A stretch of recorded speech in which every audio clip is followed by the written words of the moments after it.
You're listening to the Marriage Clinic Podcast, a podcast on love, marriage, and personal development. Our purpose is to inspire and equip you with knowledge and skills to enable you to have lasting and fulfilling relationships. Now, your host, Joshua Margaret.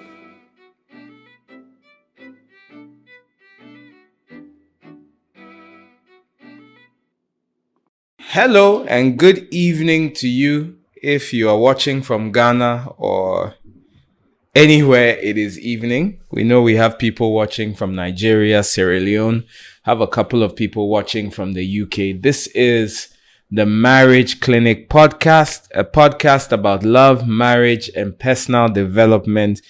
And I am your host, Joshua Mogri, or as I lately tell you to call me Uncle Josh. Uncle Josh.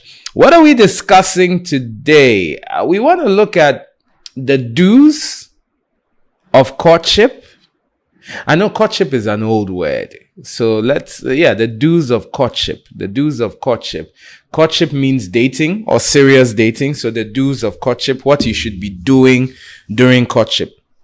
Because I hear a lot of people ask me, Pastor Josh or Uncle Josh, we are dating, but it's getting boring. Or they say things like, what at all are we doing in the relationship? It's important to note that if you do the right things during your courtship period, then it is most likely you will enjoy the courtship, it will be fruitful, and you will be looking to get married. However, if you do the wrong things, even if you do get married, you are setting the marriage up to be a problematic marriage. So please, let's remember this all the time and let's look at some of the things we should do.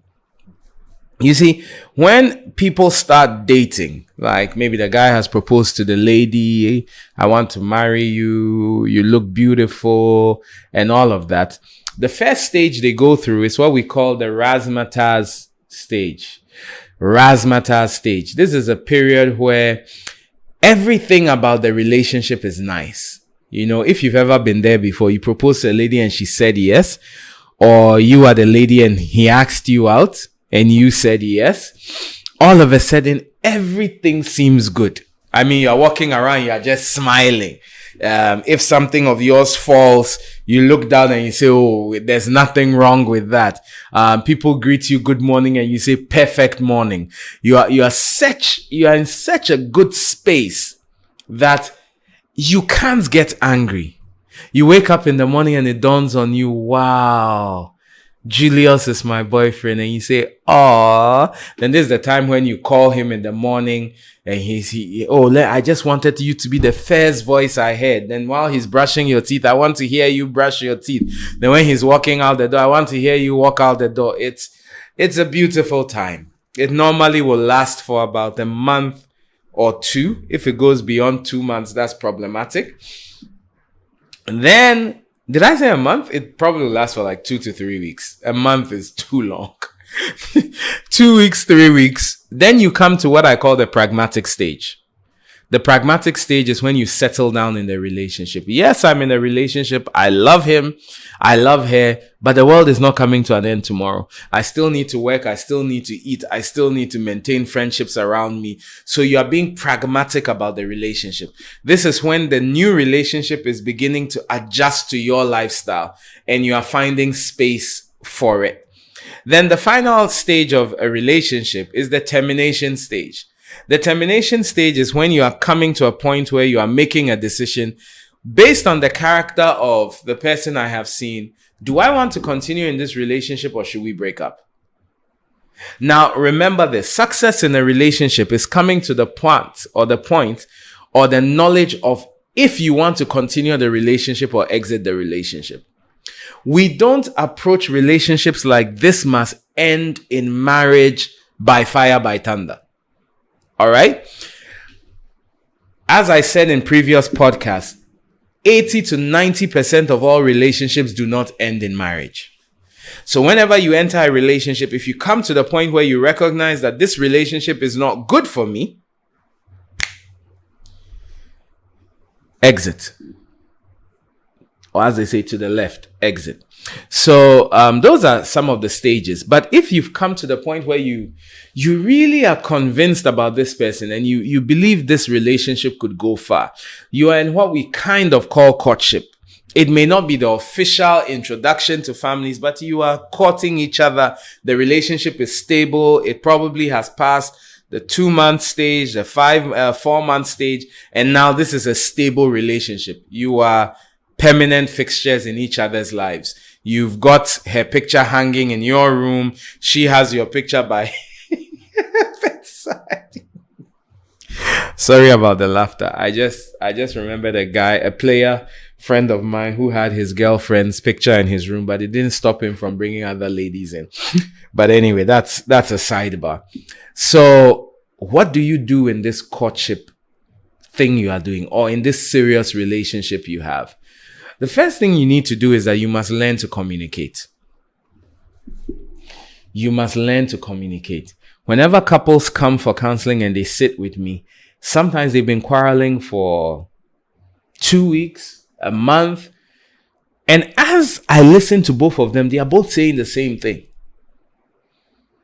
The man wishes that the marriage will work. The woman wishes that the marriage will work. The problem is they are not communicating well. So while in relationships or while dating, premarital, or while in courtship, it is good that you begin to develop the skills that are necessary. And the major skill you need is communication. Courtship and dating is a time to talk, not a time to change sexual styles. Some of you, all you think about, the moment the two of you are alone, you are at it like rabbits. No. When you have time together, you are supposed to communicate. You need to cover a lot of ground in order to understand each other, or else you will pay the price in marriage if you do get married. All right? You need to cover a lot of ground, get to know each other's past lives, your present lives, your future aspirations. This process cannot be rushed. We don't rush this process. So you must patiently get to know each other. And it's going to take you weeks and months to go gradually till you finally know each other well. But if it's all about sex, all you know is about the color of each other's underwear, not... All right? So what are some of the things you are supposed to talk about? You're supposed to talk about physical intimacy. Okay? For instance, a question you can ask someone you are in a relationship with is, especially as a lady, you can ask a guy, if we eliminate physical attraction from our relationship, what do you like about me? And he will start with the usual, normally if you don't say that, he'll say, oh, you are beautiful, you are smart. But when you say, okay, he says you are smart. And what else? What do you really like about me? What about me makes you like me? All right? Then if you ask a lot of people in relationships today, what is the best way for you to show your partner that you love them? They can't tell you. And this is a question you should ask the person you're in courtship with. How can I really show you that I love you? Other things you should do during your communication period is talk about your past. Which childhood experiences of yours have really formed your behavior? Like, for instance, for me, I went to the boarding house quite early. I was 10 or 11. If you ask me, it felt like I was 9, but I was 10 or 11 when I went to the boarding house. And it really shaped the way I do things and the way I think. If the person you are dating lost his mom when he was very young, that childhood experience has shaped him. But are you spending enough time talking and learning about these things? And another question, do you still have feelings for your ex? Almost everybody still has a certain level of feelings for their ex, especially when you are still dating. I mean, after you've been married for years, ex who, But if the person came out of a relationship, it's not wrong for the person to still have feelings. In fact, if the person says, I have no feelings whatsoever, it's most likely a lie. But when we say communicate, these are some of the things you're supposed to be talking about. Is there anything in your past that I should be aware of? Is there anything in your past that I should be aware of? That's when you should come out and say, we've been dating for 6 months. I forgot to tell you, when I was 15 years old, I was arrested and I was put in prison for 2 years. I have 3 children with 4 different women. Yeah, this is the time to talk about the past. You'll be amazed. People come for premarital counseling. They're getting ready to get married. And sometimes you, the counselor, know more about their past than they know together. And that's what you're supposed to be communicating about. It's not always let's Netflix and chill. Okay? Then you must begin to talk about things like the future. How are we different? Okay? What do you see happening in your future? What do you really want to do? How important is your career to you? You understand me? And questions like, whenever your parents were quarreling, how did they solve their problems? Because you see, how your partner's parents solve their problems will be an indicator of how they think they should solve problems in the marriage. And you need to know. All right? Like, for instance, maybe for him, whenever his dad did something wrong, the dad will buy the mom a gift. The dad probably never said sorry, but will buy her a gift, buy her a car. Maybe if he cheated, he'll buy a car. If he did something, he will order food. Like, his way of saying sorry was buying stuff. And maybe the lady grew up in a more traditional home where she heard her parents talking about issues and the dad would say, hey, I'm sorry, I didn't talk well, and so on. That advises how you will even settle issues in the relationship, not even in marriage. So when there's a quarrel, expect him to appear with chocolate or to appear with a gift, and expect her to be waiting for, you must say sorry before we move on. So if you are not talking about those things and seeking to understand each other, you have problems. Then even things about children. Do you want children? Not everybody wants children. And some people, because of the career they want to have one child. Let me have one child. Prove to the whole world that I can have kids. And let's move on. And these important questions, if we are unable to have children, what should we do? Will we adopt? Will we keep going from church to pray about it? Will we live our lives without the children in case? And when they ask you that question, you don't say, it will never happen to me in Jesus' name. I declare. No, you are imagining if it should happen. It happened to Abraham. So these are things when we say communicate, and if you get my book, Secrets to Love and Getting Married, at the back of the book, I have an appendix with, I think I have like 200 questions you should discuss when you are dating. It's important that you talk about these things. It's important that you talk about these things. These are the things you should be doing. Communication is the first thing that you should be doing in the relationship. I could go on and on about different questions that you should ask, but we don't have too much time. The next thing that you need to work at is having activities and hobbies as a couple. Having activities and hobbies as a couple. Okay? Having activities and hobbies as a couple. You cannot enjoy a relationship if all you do is the usual boring thing. You go and visit her in the evening, or she comes to visit you in the evening. You get food to eat. You sit down. You are on your phones for a while. You do or you do not do what you should be doing. And then you get up and you go home. Is that a premonition of what's going to happen in the future?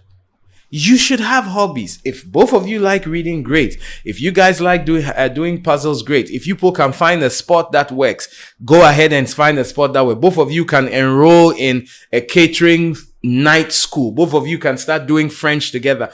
But find some common grounds of things you like doing. Maybe you like going out to dance, or both of you want to learn how to dance, or there's a pottery class. Some people are saying, what's this dadaba, dadaba? In Ghana, dadaba means bougie or privileged lifestyle. But there are also some practical things you can be doing. You can do gardening together if there's enough space. There are several hobbies and activities that if you find together, it bonds you as a couple. Because as you do these hobbies together, you discover more and you are able to talk about things that you would not talk about if you were just sitting looking at each other face to face. So maybe there's a tennis court where you guys live and both of you go and buy tennis rackets and decide that, you know what, we are looking for a tennis coach and we are going to learn how to play tennis 3 times a week. While you are learning to play tennis, when he misses a ball and you are beating him or you are picking up the tennis faster than he is, his reaction and the anger he shows gives you an indication about how does he show up when he's being teased or he's not happy with something that is going on. How does she respond when she twisted her ankle while she was trying to go for a ball? These things help you in courtship. So please don't make the dating and the courtship only about we go watch a movie, we go look for food. And some of you, once you enter a relationship, the only hobby you have is asking for money. You've suddenly become an orphan. My rent, my phone, my birthday, my friends, my funeral. All right? So please, let me get serious. Someone said I should always be staying serious. I mean, one of the comments the last time someone put in there was, please, you are talking about serious issues. Don't be cracking jokes like that. I'm like, my dear, chill. Life is too short to be this serious all the time. Okay? So make sure you have activities that you guys can do together. Number three, talk about the skeletons in your closet.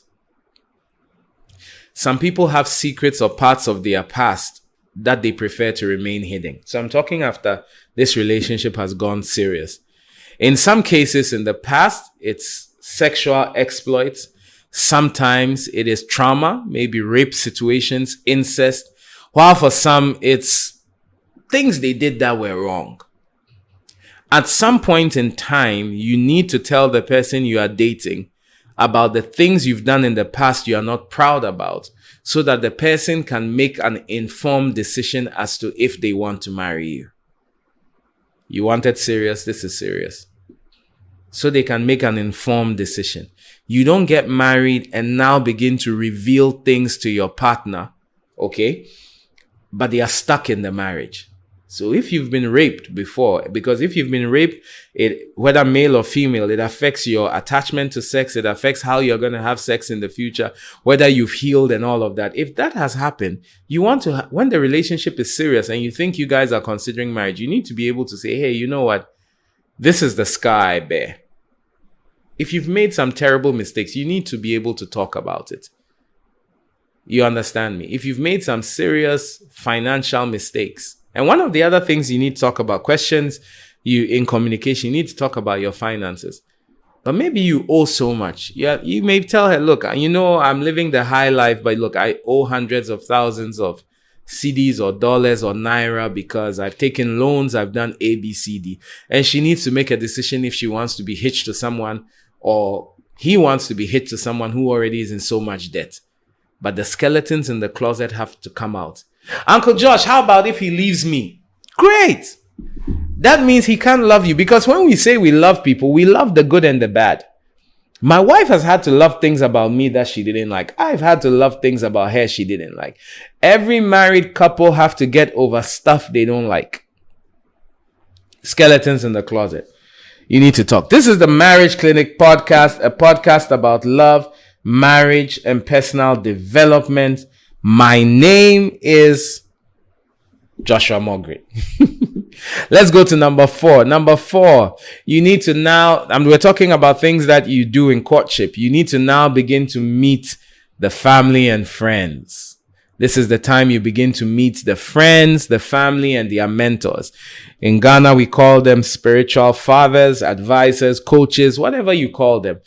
When the relationship is serious, begin to meet them, begin to engage them, begin to find ways around them so that you would be able to interact and know the person you are dating much, much better. Much, much better. It's important. You need to meet their parents. You need to meet their friends, interact with their friends, because these are people that are going with you into the marriage, if it ends up in marriage. Because remember that a marriage is a union between two families. And when we say families, I'm talking about, yes, the biological families, the friends, the church families, all those two groups are coming together in that instance. So get to know the people around them. Get to know her friends. It's not only about, and you ladies, don't get to know his female friends and don't be intimidated by every single female friend he has. Hey, I don't like this girl. Are you sure she doesn't have a crush on you the way she's looking at you? And you, the guys too. Are you sure this is your friend? No. Get to know them, because everybody needs healthy relationships aside their romantic relationship. Brings me to the last one. And if you're not a person of faith, you can turn off this broadcast now. But as a person of faith, you need to begin to have prayer and fellowship. In the relationship, you guys must set time aside to pray. You may decide that every evening we pray together before we go to bed. Pastor, I did so with a certain guy. The way he broke my heart. So what? Pray together. Study the Bible together. Go to church from time to time together. Talk about your faith. Learn to pray through issues. Learn to understand where both of you are on your grounding in your faith. Extremely important. So, I've given you 5 do's or 5 things you should be doing when you are courting, when the relationship is serious. Next week, I'll hit you with 5 things you shouldn't be doing. And then before the year ends, I want to give you something really special from my wife and I. So something is cooking, something is brewing. Thank you so much for being a part of the Marriage Clinic podcast. This is a podcast about love, marriage, and your personal development. And my name is Joshua Mogri. You can call me Uncle Josh. Please send me your messages where you disagree. Let us know why you disagree. And we'll keep moving in all these things. Thank you. Take care. Bye.